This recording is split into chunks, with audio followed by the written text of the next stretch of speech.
What's up, guys? This is Sean and welcome back to the podcast. This very first episode of 2022. I've got in no one else but my very own boss, Mr. Gavin Liew, founder of the Makeover Guys. Hung out with him for the past 2 to 3 years, learned a lot, especially about property, furnishing, investment from him. And today, got him in to share more about his insights about how he started the business, what he thinks about property investment, what he thinks about furnishing, and etc. Just want to share with you guys. Hope you guys like it. Check out the podcast. Okay, so after running the show for so long, right? Finally, you are here. Finally, it's about time. I'm honored to be here as well. It's so weird to speak to my own boss. But anyway, welcome back after a very, very long holiday, right? Yes. Had a good break. Wow. How was... Okay, we just go straight diving. How was 2021 for...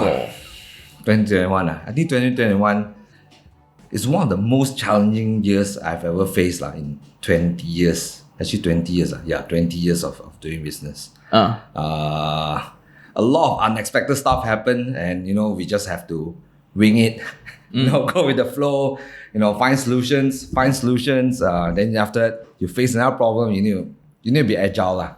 So let's talk, right? Like when you say 20 years of business, right? Yeah. I think a lot of people know you from what we do, which is the Makeover Guys, right? Yep. Can we just tune back a little bit? Like, what was your very first venture? And my very first venture, fresh out of college. Okay, during college, right? So I did a lot of part-time work for events. And then after graduating, for some reason, I just thought, let's open an event company. And I jumped straight into it. Which fresh grad would just open a company? So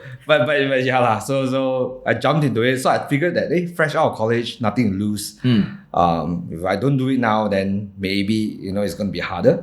So jumped right into it, did it, and struggle, fail, and suddenly it's been 20 years lah.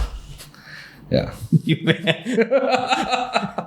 So 20 years of pure struggling. But I think then I guess the audience will be, because since this is a very property focused show, right? Yeah. So when the Makeover Guys was formed, I think a lot of people see the very fancy facades, the cool images online, right? Yep. But then no one really talks about the starting journey. Yep.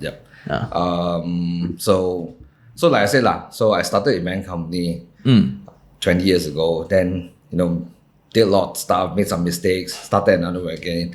In total, actually, the Makeover Guys, this is the ninth company that company that we had. So the previous one were all failed for certain reasons. But I think throughout this journey on the 7th or 8th venture, I started seeing some success. And I started investing in properties. And that's when I fell in love with properties. So, and then after going into property investment, I realized, it sounds so good, it sounds fun, right? Being a property investor, number glamour. But actually, when you actually get your hands dirty and do it right, you realize that, there's a lot of stuff that's not being taught outside. Like for example, what do you do after you get your keys, right? I think what was supposed to be a very happy moment of receiving your keys immediately turns into a nightmare, because you have to figure out what to buy, you have to figure out what to do, you have to figure out how to rent it out. People talk about rental yield, but how the hell do you actually generate the rent that you want, right? So that's when I dabbled into that, and ultimately we realized that really is a problem where investors are not being served at all. Cool fact, our videographer just got his keys today. Congrats! So from let's say before the Makeover Guys, right? I think it came from empathy. Like you really felt the problem yourself, and you wanted to source for solutions, but they weren't Correct. So I felt it firsthand. Received the keys. Actually, my first property. That time I wasn't making a lot. So my first property wasn't very glamorous or so. It was just a walk-up apartment.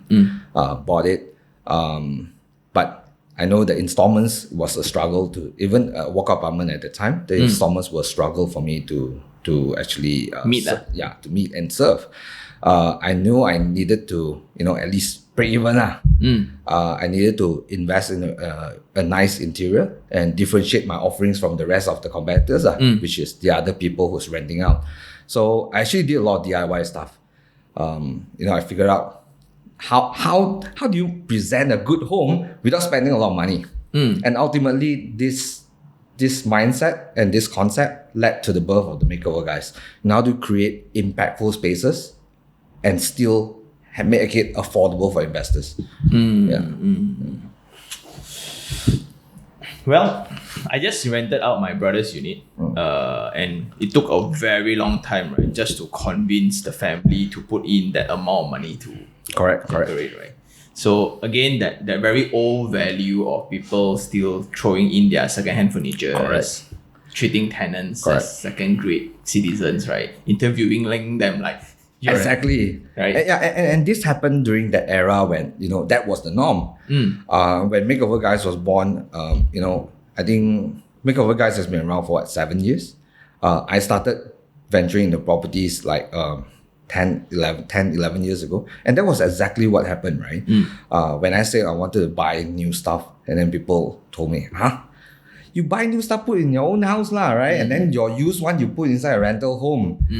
So that's how it works. But ultimately, these are the things that people do. And then after that, people complain about low rental or complain about, not being able to find a tenant. Like now I'm speaking from experience where I was trying to really convince my family in putting in that hefty, it's considered hefty down payment, not down payment, hefty investment for the unit to just get it rented out, right? It was crazy to them. So how do you then justify this investment amount to a person who just got their key stuff, for example? Okay, so I always look at rental as a business, right? But imagine a different scenario. So you're talking about rental homes now, but imagine a different scenario. Imagine that you saved up a lot of money and your dream is to open a cafe or a coffee house, right? So you put out a down payment and then you buy this place, this shop, which you think will be perfect for a coffee house. And then when you get your keys, right, you realize that the entire row, right, suddenly a lot of coffee house. Everyone is opening a coffee house. Now, the question is, as a business owner, what do you do? Do you spend less on renovations in order to minimize your loss? Or do you do something that's different from the rest of coffee shops so that you can attract more customers? Right? So sometimes, I think this is a lot of scenario with newly repeat properties. You want to rent out, but the timing is at the time is the same time where everyone is opening a coffee shop, right? And this is the window where I need to do something different. If everyone is just using second-hand furniture or just going to a furniture shop to furnish up the house without any design, I should look at designer homes, right? If the other coffee shops are just using the plastic chairs, maybe I should invest in better seating. If the other cafes are using better seating, maybe I should invest in better ambience, music, great service. And that's how I stay competitive. So I think the same applies in rental. It's not so much about how much spend. Of course, we need to keep it low and we need to do it smart. So even the cafe analogy also, there are many ways that we can spend wisely and achieve great impact. Right? So we need to find those winning points. I guess the caveat to this is then a lot of people having this thought of owning properties without capital. Ending up after they VP, they still got no capital. And we also understand this, which is also why the Makeover Guys now we actually offer a lot of zero interest 24-month installments. So that the same thing coffee shop, I need to compete. Everyone suddenly, I realize the whole row is coffee shops. I need to stand out. I need to give great service. I need to invest. But the beauty is I don't need to pay it one shot. With certain credit cards now, I can actually, let's do it first. Do business for a month, pay a month. Then let's do business for another month, then pay. So at least it's more palatable. Totally agree. Instead of just 认命, which is just like I just surrender. Okay, correct. What? I don't have money. I can only rent it out bare. Correct. And to me, that's like, okay, everyone is doing coffee shop. Okay, fine. I just put plastic chair and then I take a seat back. I think that will be worse in the long run. Yep. When all the customers go to the other coffee shops, right? And then you'll be, oh, now I still need to pay rent. Yep. I still have costs, but I have no customers.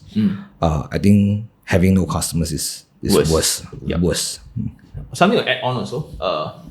After doing this very long, right? Suddenly I realized that furnishing your unit adds diversity to the tenancy plan. Yeah. In fact, it's the same thing at the coffee shop analogy, right? So imagine in the row Someone clearly has obsession towards coffee. Imagine the whole row, right, is great coffee, right? Selling $8. And you have one that is plastic chair and you sell at $2. Obviously, you get a different clientele, right? Yep. And you have to manage a different clientele, right? So the same with property investment, different price range, different products, different things that you offer attracts different kind of people. If you're going these things, you expect bargain hunters. Yeah. And of course, there are good things with bargain hunters though, because they come fast, they take it fast, but there are also another side to consider. Then of course, you have your premium customers or your the more premium customers. So of course, there are good and bad things also. They may not come as quick, they may not make decisions that fast, but when they do take the unit, they take care of it, right? Yeah. Yeah, because there's a reason why they take a fully furnished unit, designer home, because they like it in the first place. If they like it, they'll take care of it. Right? So things to consider. Correct. And if it's a bare furnished unit, the only tenants that you get to attract are long terms, right? So the 2 to 3 years, then they will squeeze you to the gut, right? Then because I'm going to take 3 years, then you want empty, I need to put in furniture, I need to put in this, then because you don't have any money, you don't have capital, right? Surrender, right? But when you do it bare, when you do it fully furnished, you attract these people who is more, who have a certain level of standard in their lifestyle. Yeah. Then if it's not for long term, it can be done for short term, it can be done for Airbnb. Just because it's fully furnished and it adds on so many plan. Like when we invest, I also learned this from him. Like you need to have plan A, plan B, plan C, plan D from an investment. Last time where got one, last time you can rent out. Right. Every time you rent out a unit, it's always like that. Right. So I guess so moving on. So I want to delve a little bit back. So how did you came across real estate? Was it I come across real estate? Was it common among your peers? No, not really. Not really. But in fact, I did have a very close friend of mine who ventured into property investment, right? And he's someone that I really looked up to as well, because he's very savvy about financial stuff and all that. So he was the one that actually introduced me to property investment. Then I saw that he was doing quite well. He started buying 3 or 4 properties, which at that time to me was like, wow, mind blown, right? How do you do that? So he taught me the concept of how do you structure a no money down deal? How do you you can speak closer to them. Oh, sorry. So how do you structure a no money down deal? How do you put a safety net to your investments? How do you address? How do you find good investments? What criteria actually is it necessary to meet to be a good investment property? So the basic fundamentals, I learned a lot from him. I think he's one of my first mentors in property investment. So when you buy your very first walk-up apartment, right? Do you still remember what's the interest rate like? Oh, that time, I think it was 5 or 6%. 5 or 6%? Yeah, 6%. I can't remember though. Yeah. I think 6% at that time, it was low because previously it was 12. Correct. So I bought it after it dropped. So it was, I didn't go into the properties when it was 12%. But it's, so a lot of people still wondering, right? 12% exists, man. Can people buy, man? It exists. So now when it's 2.9, people still complain. I see. Anyway, so now after you start doing this, right, then let's say if an audience just got the keys, right, there's have still this very weird justification of the initial investment amount in. So what would be your pitch then? Like, because like for me, it would be very biased. Of course, this is going to look very biased because both of us are from. Yeah, you ask me, it's going to be biased too, man. Yeah, but it's like how. Okay, so speaking from experience, right? Like my very own apartment in Puchong. During lockdowns, I've switched 2 to 3 tenants. And after one tenant left, it took only 2 weeks for the next tenant to come in. Yep. So one aircon was stolen, but it's fine. But in the initial, because if you look reverse engineer, right, how people look for units is still pictures. Yep, correct. And I must say, right, our pictures are spectacular. Lah. Yeah, in fact, I made sure that, that was one of the key things to focus on when we started the Makeover Guys. Because it's exactly that. How do tenants search for the correct listing to call? It's through the pictures, right? So we have to make sure that the end product, the pictures is one of the end products for investors. Yeah. So when they then click in, then so that caught access. So if you look into the listing platforms, there are easily 100 over listings, right? What makes you stand out? And I guess that the picture stands out. Then that peace of mind. When my brother got the unit, he was already going to like kitchen cabinet first, water heater first, electronic first, then he like. Yeah, I've been there, done that as well. So again, back to my first buying journey. So why I realized there was a very big problem, right? Let's say if you buy a high rise and then you're very excited, then you get your keys, then you realize, hey, it's just 4 empty walls. Then you say, okay, let's furnish this up. But this word, right, let's furnish it up. There are so many places to go. You need to find, you need to buy furniture. You need to get all the electrical appliances. You need to, lighting is another guy. Curtain is another guy. Kitchen is another guy. Wardrobe is another guy. So ultimately, and then the biggest problem I had was I was still in advertising back then, right? Oh, you were still working? I was still working when I got the keys. So after work, I had to go shopping. So again, then by the time I finished shop, the shop was closed already. Then during delivery, right, I always say, hey, can you deliver Saturday, Sunday? So that time I was still a newbie. Then I realized, hey, the condo don't even allow us to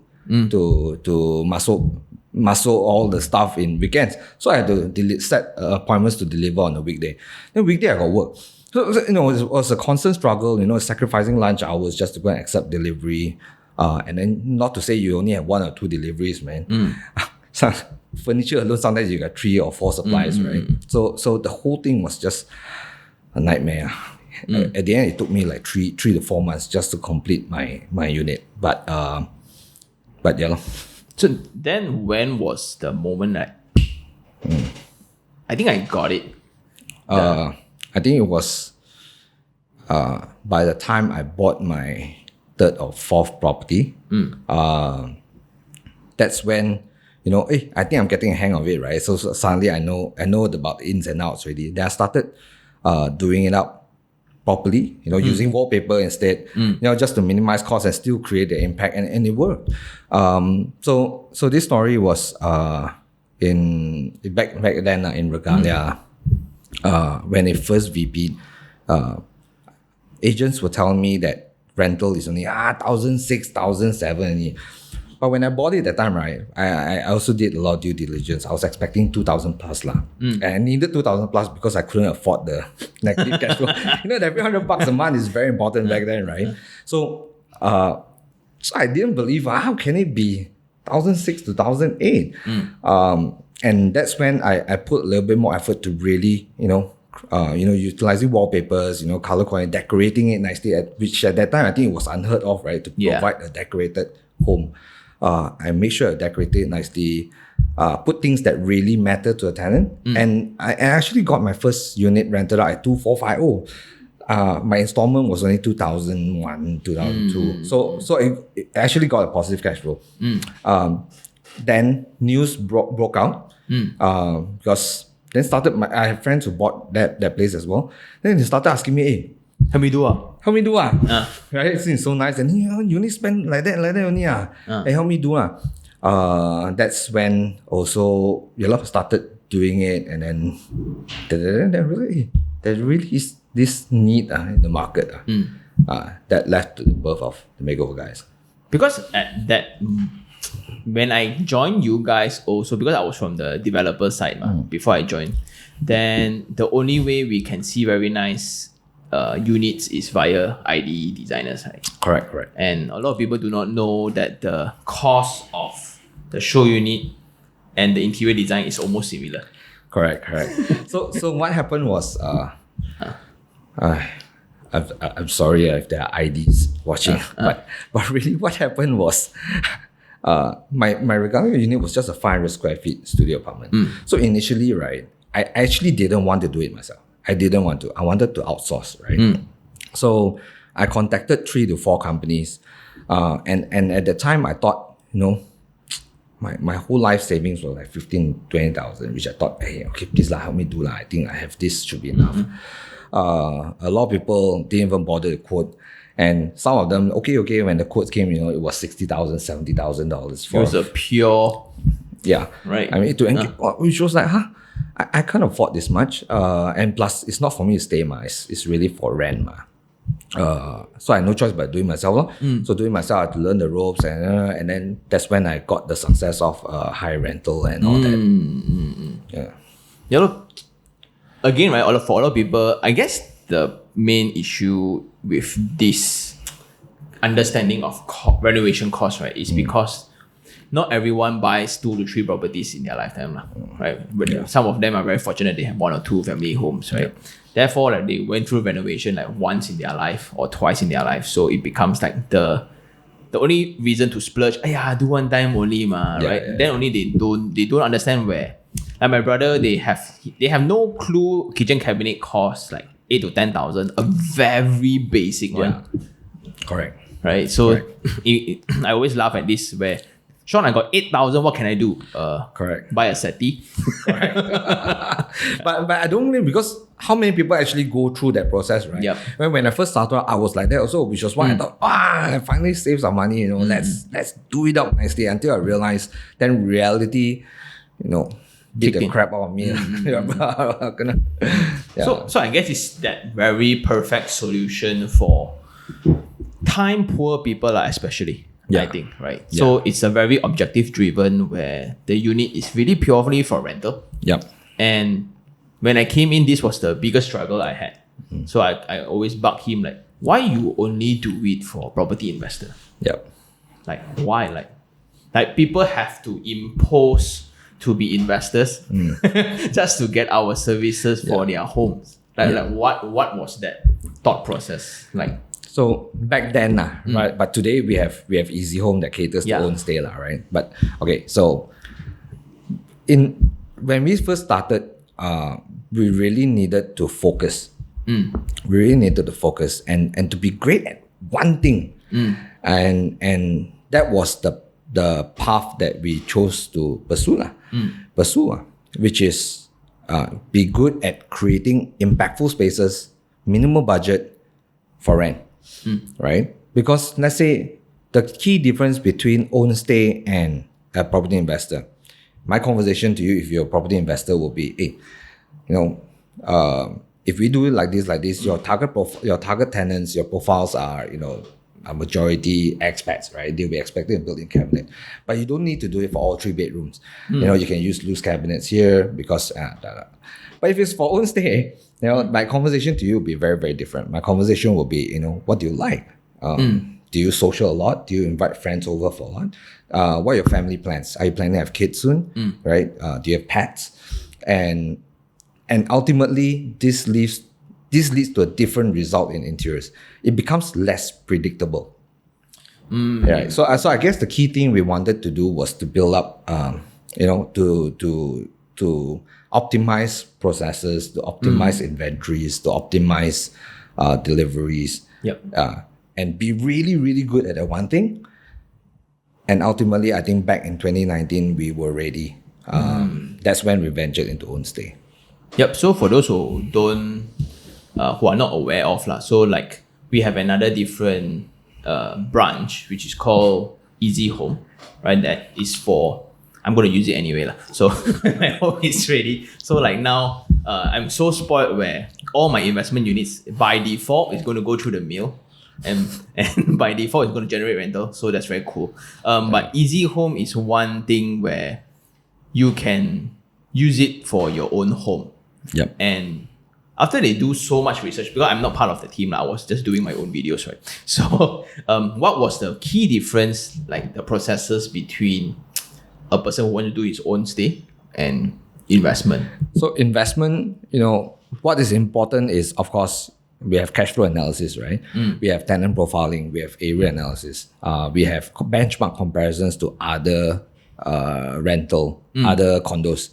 And then we also do a snapshot, what they're offering, what are rental. So that's the key difference. But when it comes to own stay, there is a lot more personalization involved. Like I said, what do you like? What's your lifestyle like? Do you own a lot of bags? Do you want to showcase your bag? Do you own a lot of shoes? Do you need a more cabinetry for your shoes? So the whole process and conversation is very, very different. And the most important thing is in Easy Home, to cater for this difference, there are actually additional 3 more milestones, right? Which is about, talking to a designer and stuff like that. I think that is the key difference lah. Yeah. So, but I noticed in the design, usually people like to design, customize more on their kitchen. Right? Correct. So kitchen, you have more options like different accessories. You have waste bins. Kitchen is a science on itself. Correct. The different accessories, right? The bucket design. Correct. The wine. Oh my god. The different hinge. Ooh. Then wardrobe is another thing. Correct. Right. Wardrobe is also another thing. Yeah. Then the place where you show off, which is your TV cabinet. So on a normal rental, we just don't even care, right? Correct. But when it's for display, you want to put your, what they call that, the bare brick. Yeah, correct. The bare bricks. Yeah, when the bare brick costs a lot, right? The rack to support it. Oh wow. But from a personal, very selfish level, right? I'm very impressed always on, like from the Makeover Guys only investment focus, then own stay focus, then now we ventured into cozy homes. Correct. Right, cozy homes. Yeah, we are all one same big family, right? and then we start venturing into new things. So, what's your take on innovations? Because it seems from afar, right? A lot of people ask me this, that it seems very effortless. It's anything but effortless, man. In fact, the drive change is really, really a full-time job on its own, right? To rally the people, to get the people to see, why change is necessary, how this will benefit, what's in it for us, what's in it for you, how does it benefit us in the long term, short term. And the most important thing about change, right?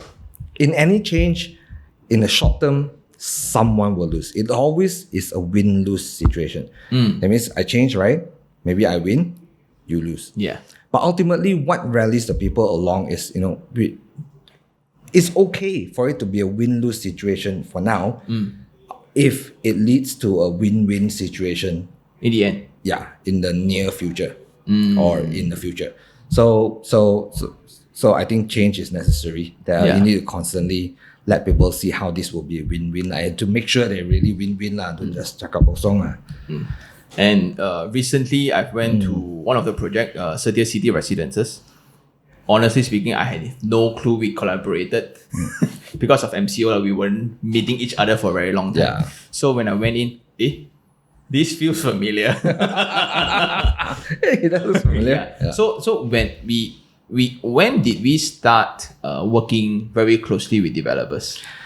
I think back in 2018, we started working with developers. Again, we needed to understand, what are the pain points developers felt, right? And developers, although we were liaising with developers, ultimately both of us had one common goal. Both of us were serving the actual end customer, which is the ultimate buyer. So we had two considerations. Number one, how do you solve the pain points of the developer? And how do we, together with the developer, solve the pain points of the real customer, which is the person buying the property? And throughout 2018, we've been talking to a lot of developers. We've been trying to work with them. We've been working with them. And we've been figuring out their struggles, their buyer struggles, profiling their different buyers, and then, putting different buyers into different pockets, because every pocket has different needs, right? Like I said earlier, even renovation, you have two big pockets: own, stay, rental, different needs. Them, they have the same thing, right? They are buyers. We need to put them into different pockets, and then we started identifying what are the needs of this pocket? What's the needs of this pocket? What are the needs of this pocket? And started cracking the code. So it's been, this is 2022. It's been a 3-year journey of us, trying to crack this and solve this. And last year, 2021, we launched Makeover Plus. And I think this one is really the solution, to solve the developer's pain point and ultimately serve both our end customers, which is the buyers, and solve their pain points. Maybe you can share to our listeners, right? What is Makeover Plus? Okay, so imagine this, right? So like I said, when you buy a property, furnishing it up is a struggle. Then on the other hand, developers also know that, I don't want to deliver 4 walls. Yep. Because my customers also need to furnish it. If I can, find a way to give them what they want, everyone wins. Yep. But the challenge is, as a developer, if I provide fully furnished, then the buyers will be like, hey, I don't want all the units to look the same. Number 2 is the level of customization. Yep. Can I change this to a full high cabinet? And developers don't have the resources to actually, customize it one by one, right? Yeah. They don't have the resource, and it's not in their business nature to do that. And for them to set up one entire team to do that also doesn't make a lot of sense. Yep. So Makeover Plus is a system where, imagine this, right? So instead of developer giving you a fully furnished, okay, option 1, option B, you choose lah. Then when you deliver, it will look like this lah. Instead of that, right, it's actually a digital platform. So I buy a property, I actually get credits, subsidized by the developer. So the developer is no longer, offering a fully furnished unit. The developer is actually subsidizing our homeowner renovation journey, right? So in order to that, let's say I've got 40,000 credit. There are actually a few things. I get to decide whether, do I want this for my own stay? If I want this for my own stay, the themes inside will be customized to serve own stay. That means you have bigger built-ins, more storage spaces and all that. If you're an investor, it may even be bundled with stuff like tenancy management service and actually tenant acquisition service and warranties and stuff. But if I don't like the themes involved, I can actually have a third option called a DIY option. That's when the 40,000 credits, I can actually work with, leverage on the Makeover Guys, our partnerships, and actually convert this 40,000 to, say, actual goods. Yeah, actual goods. Say, $5,000 voucher in Hyuga. So I can actually go and shop in Hyuga to furnish my home, or SSF vouchers, or signature kitchen. I love signature kitchen, right? I don't know what kitchen Makeover Guys is giving. Maybe they don't know us. But I love signature kitchen. Let's convert this into a 20,000 voucher that I can actually go get a solid signature kitchen. And this gives owners a lot of flexibility, right? And it also gives developers an edge where, developers care. And actually, a lot of developers do care, right? They want to do it, but they're just met with so many obstacles along the way. Yep. Providing fully furnished option is not rocket science. A lot of developers want to do it, but it's just that by doing so, it opens a new can of worms, about customization, personalization, which makes it very challenging for them to execute. So we hope that this Makeover Plus actually, solves the problem of both sides. Yep. Okay, just for context on the other side, when we were working on the developer side. So first launch, we always like let go, okay, empty units, bare, the cheapest, because entry price was the sole thing investors look at. Correct. Right? No kitchen cabinet, no aircon, nothing, 在. Correct. Right? So after we launched, then only we would think of, okay, now I want to have some price increase after the first 25% or 30% sold. How do we put in more value? Correct. And fully furnished was by default always the thing. Correct. By default, it's always an option, right? Yeah. Then the struggle we had back then is we were not confident on the interior designers within the industry. Yep. So it's pretty common that they change name every 2-3 years. Yep. Then of course, they are very established ones, right? Then established one also comes with very established pricings. So their form of business has always been to target our show units. Yep. So for the apartment that I was selling was like 600,000. The ID was 450. Yep. That's Right. quite common actually. Yeah. So a lot of people do not understand. And how do you then jack up? Like, how is it possible the unit is 450,000, right? A pillow was 16,000. Don't know, 600 per inch thread count from wherever lah, right? Then you have a timber ceiling. Yep. Then you have gold trims in the toilet, stone, marble. Then there was a trend as well when show units has no resemblance of the actual unit. Yep.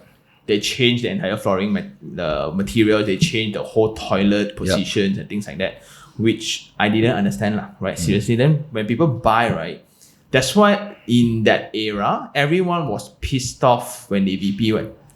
Yeah. Correct. Because when they get the keys, it's nowhere close to what they buy. But is it their fault? I guess it's the emotional doing the tricks lah. When you do demos, right? When people demo the Apple products to me, right? Because I have no Apple products. So when you buy, then when I go back home, I don't know how to use. Then I'll just pass, wife, you take it lah. So it's that different expectation. And after, if really I were to take up the fully furnished package, it becomes all standard. Just when I thought that I'm going to provide more value, the tenants, when they scroll the property platform, all unit looks the same. Yep. Then what value are we giving? The only good thing is when people trying to finance these furnishings into their loan. Correct. So if the first phase maybe is 500,000, then the next phase is 580,000, I'll just justify that with fully furnished. That's why you get the loan now. But now what they cracked, I think what the team really successfully cracked is how do you then add variance to the outcomes and Correct. let the customers have that sense of participation in Correct. their entire journey, right? Correct. So I think that's, I guess the only difference is the tech advancement, right? Correct. That really allows the customizations to Correct. take place. So of course, tech is the enabler to allow this to happen because although it sounds simple, right? It's about clicking. But if you follow through the whole journey through the back end, to inventory, to stock management, it is actually a very complex monster. Yeah. Yeah. Which is why actually it took us a few years to actually, come up with it and develop it. The entire chain is just So complex. Like of course I know, but then if what are the successful ones that we launched already? Okay, so this one I'm very, very proud and also very grateful to support of developers, right? During the very first, even at prototype stage, we actually signed up 3 developers already, and working with them. They're very supportive and they really helped us a lot. So during the first month of the launch, when we pitched this to developers that we're close with, the feedback was amazing. People loved the idea of the flexibility. Developers loved it. And in the initial month, the first month already, we signed up 3 developers, right? Signed W Property. We signed up Satir, SP Satir, and we also signed up Targo. And working with them again, so the first prototype, the working model is there. The basic functions are there. And working with them allows us to actually evolve, the product, right? So now we are learning new things, right? How do we improve it? How do we add more intelligence into the selection process? How do we simplify the buyer journey? What do buyers really want? Do they want more options, more different partners? Can we onboard more partners so that they have more flexibility? Say, for example, if I get a giant electrical appliance brand in, then the 40,000 actually, I can actually spend 20,000 on a big 80-inch TV or something like that, right? So I have the flexibility to do that. And all this is actually provided by a developer. Yeah. Cool. So if you are interested, there's the few developers and projects. I guess I'll just put their link down below. You can go check it out, right?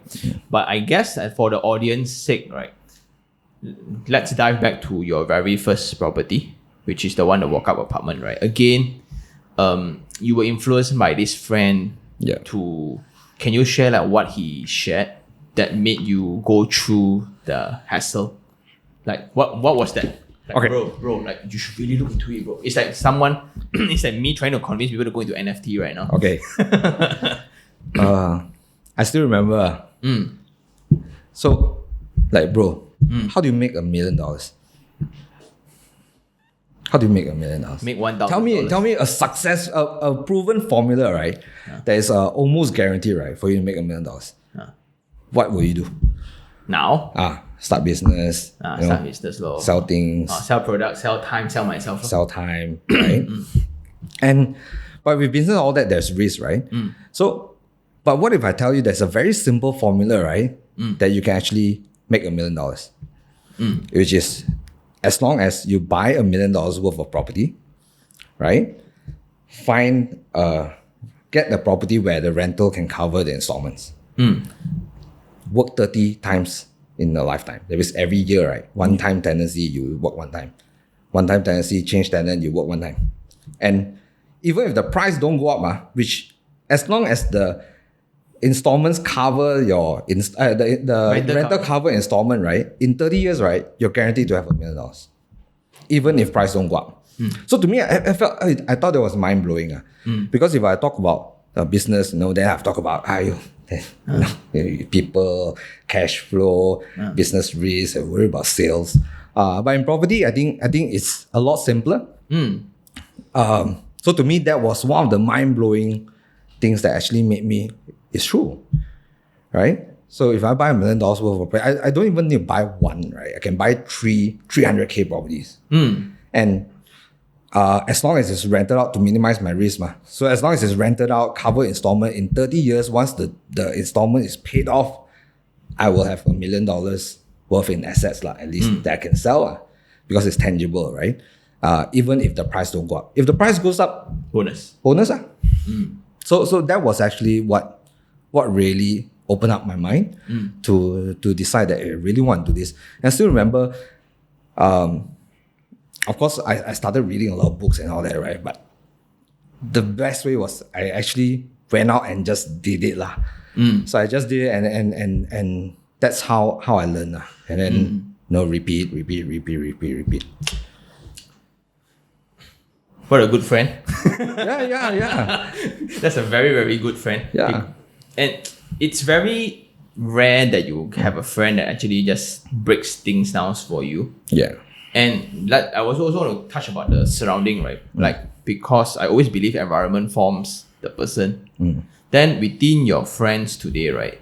It's like when you say it's not common, right? Let's say 10 of your, maybe should I say, do you feel the difference among you and your friends right now after the investment properties?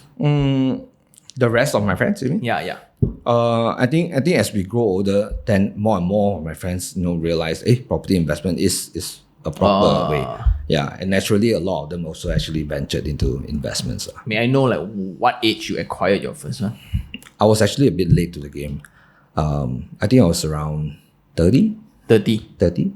Yeah. Compared to the people now, I see people 22 years old. I see your viewers, right? I think fresh out of college, and it's insane, right? It's insane, right? Yeah. So that's why it's very important then to really know what to do with it. Correct. And I will request for you to share the analogy of our properties being cars without engine. Yeah. Right. So but that also cracked my head like, me building so many homes within that few years, right? Yeah. That's very apparent. Maybe you want to share that also. Correct. So you have cars and then you have affordable cars, right? Yeah. So when people build cars and then they sell a car, and then when people build affordable cars, they sell a car, it's still drivable, right? Even affordable cars, straight away, I take the key, I go and straight away can drive, right? But when it comes to homes, it's different. So you have your premium homes, a lot of premium homes come fully furnished. Then after that, on a bit more affordable, then it becomes less furnished. Means you need to do work already. Then you come to the really affordable homes, even aircon piping inside also they don't give. M&E plugs, sockets, one room only got one socket. It's just not practical. So to me, it feels like, on the pretext of making properties more affordable, instead of building an affordable car that's drivable, I take this same car and I remove seats. Right? So now it's cheaper. Yeah. Then I remove a piece of the engine. Now I can sell it to you. Instead of 100,000, now this car is only 60,000. But you need to buy your own seats, right? Why? Because you can choose whatever seats you want. You can customize it to your dream car. So that's to me it feels like that lah. On the pretext of making things more affordable, we remove essentials from the product. Why can't people buy a designer home off the bat? I want to buy a home. I want to have options to choose from. I want to be able to personalize it. I don't need to personalize it entirely, right? Because if I do want to engage an ID, I can always opt for an empty car, empty house. But if I don't want to go through that hassle, at least give me an option. Give me a complete, fully furnished. It looks like this. This design is pretty nice. I don't have time and I'm not that fussy. I actually like this. Then after that, when it's given to me, I can straight away leave. I feel that we should, move towards that direction. And it's actually very much possible. Yeah. I absolutely agree. Like affordable homes shouldn't be way less complete. Yeah. Right. Like affordable cars are complete, right? Yeah, I can see. Yeah. Like our Myvis are insanely. Yeah, it's great. Yeah. So something to think about, but I guess something to clarify as well, right? I guess when we go through this entire podcast, right, a lot of ID designers would then be very like, what are these dudes talking about? Right? Of course, when you get your keys, there are several options to furnishing the house. So we spoke about this. I think this is his forte, where you can DIY yourself. You can, which both of us did it before. Yeah. So I hired some bungalows to help me install the light. The funny joke I didn't tell people is I have a light when they have 3 light bulbs. I was so poor, I need to get the wireman to split up the 3 to make it into 3 light points. So the bungalow also looked at me, then he donated a light for me. So I was that poor. But then DIY is the natural route if cost is really restrained, right? Then the other one is when you have a little bit more money, you want to engage contractors, or you want to engage ID designers if budget is not a problem. If you want full service, full customization, these are space architects. So these are spatial makers. And it's wonderful if you can afford to. Of course, I aspire to be to have that money to afford one. But their budget is, because it's all man hours, right? Yep. And I think it's very different, right? I think, of course, interior designers, architects, they are professionals and they are like way at the top of the chain, right? Yeah. So they are like the plastic surgeons, right? So they can craft whatever you want. You want to change your face, you want to look like Johnny Depp, they can do it. But a lot of people don't need that extent. So sometimes all people need is a makeup artist. And Wow. And to me, that's where we stand, right? We are not here to, in fact, we are no match for ID. I think they can create better stuff. They can create beautiful work, which we can only dream of, and we can't achieve those things. Yep. Right. But if you feel that, hey, I don't need the extensive surgery, all I need is just a simple makeup, then I think we are the ones, that's who we are lah. Yep. I guess that clarifies the roles really well, where I don't have to really like shave off bones just to look a certain part. Yeah. Right? Yeah. Where I can just shadow it, but it's not permanent. Where it's kind of the way we are moving forward as well. And one thing to also point out, right? I think the Makeover Guys designs for the units, it's, how would I say this? Like, it looks trendy even when my unit has been done 3 years ago. Yep. Right? Thank you. Because when they did up the unit, they didn't get my consent, right? So it's like, Sean, we're going to go with this. You didn't reply, so we went with it. Okay. So, but I'm so happy that it turned out like that, because that was the main reason why a lot of people click through and choose to rent it. Yep. Suddenly, after renting, like, change 5 tenants over that 3 years period, right? It's still relevant. Yep. And I guess that's the service that a lot of people don't get to really enjoy. Like, I only enjoy the benefit of properties after 10 years of owning it. Then like, hey, then I noticed the difference between my peers. Then now, after having this unit, right, and my neighbor keep complaining to me, hey, my tenants leaving, them stressed. Tenancy agreement is ending, them stressed. Because they are so concerned of acquiring tenants. Yep. But when your product is so presentable, right, acquiring tenants is like almost like a piece of cake. Yep. And I guess that's also part of the benefit that a lot of people do not see. Yep. So again, this may sound biased, but I don't care. So because it really generates me result, and because of the Makeover Guys being one side and Cozy Homes, we kind of developed this tenancy management services. Yep. Where again, it broke a lot of norm. Yep. Right. So on a normal basis, property management is always 10% of rental. Correct. Collected. When my rental is only 1,300, you want to collect 130. Correct. Walao. Or even if your rental is 3,000, right? I think $300 a month is a lot for it depends on the scope of work, because sometimes although we hear a lot of horror stories about tenants, right? But honestly, I've had more good tenants than I have ever had bad tenants. That's the truth. Me too. Yeah, right? So in general, I think people are good. Generally, people are good. The intentions are good. And the thing is, when you get a good tenant, $300 a month is a lot of money because you do nothing. There's nothing to do, right? Sometimes some tenants, some defects, they will fix it themselves.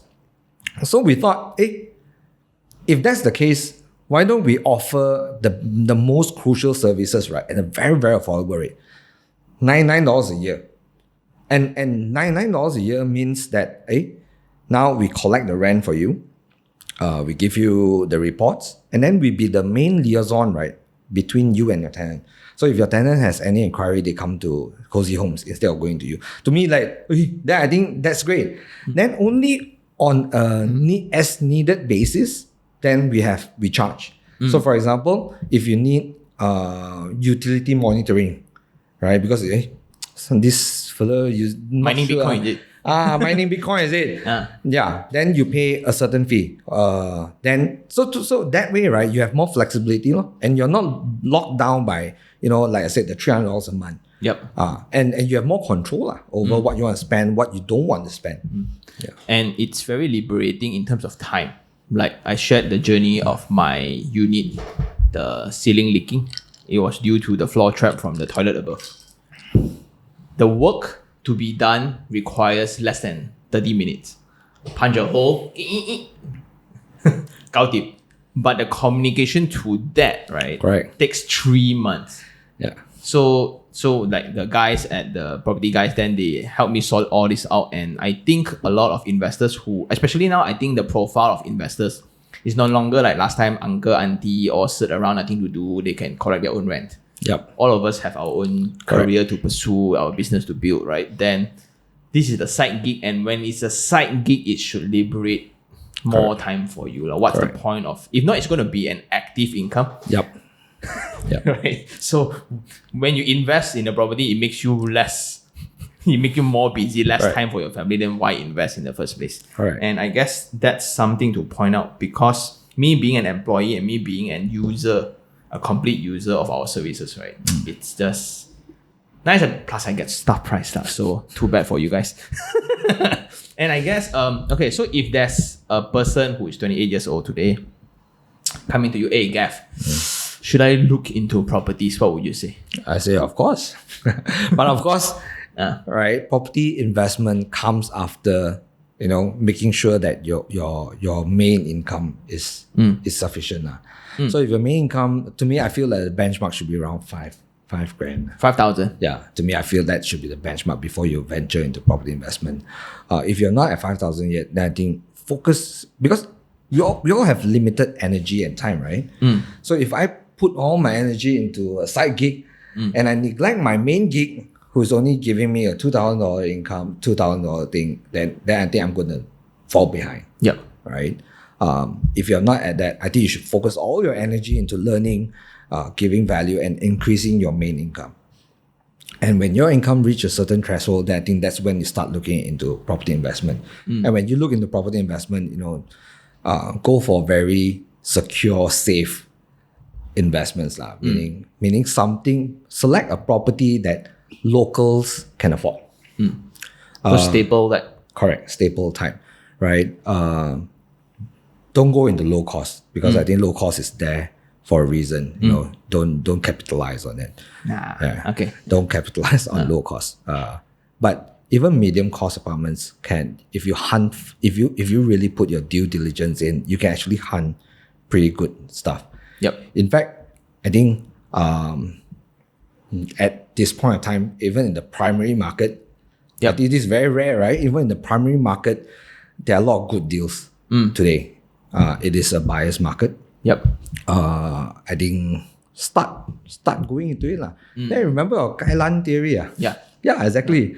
If you want to know, you need to start understanding, the price of properties and start and dabble and get your feet wet. Before you start. So I guess that's a perfect analogy and the end to the podcast, where starting need not be buying immediately. It's just getting your feet wet. Yeah. Go into the market, visit some properties. Agents will treat you like God, man. Correct. Right? Because you are a potential buyer, then you just last time what we do is, I don't have a checkbook. One of my friend, I get a friend with a checkbook. So we just put a checkbook at the pocket. To show how serious. I used to do that also. So it's like this clutch, right? My checkbook will jut out from the clutch because my clutch is smaller than the checkbook. But at least they can see the checkbook. I'm serious. Okay, I brought my checkbook. If not, people always I want to book. Then I didn't bring my checkbook. I brought it, but it's not. But I just don't want to buy it. So some trick to get people treat you better, and don't be afraid to sound too silly. If you don't know, just ask. No need to pretend hey, what's this, what's that, right? Yeah, and I guess that's all. I'll put all the required links down below, like the Makeover Guys. So, cool fact, also, Sean Tan Makeover 22. Get yourself discounts if you want to do any makeovers. Don't say I bought you. And I guess that's all for today. Thank you very much, my boss. Thank you very much for having. Thank you, Sean. My honor to be here. Yeah, finally in a studio in his own office. Bye. See you guys. All right. See you guys.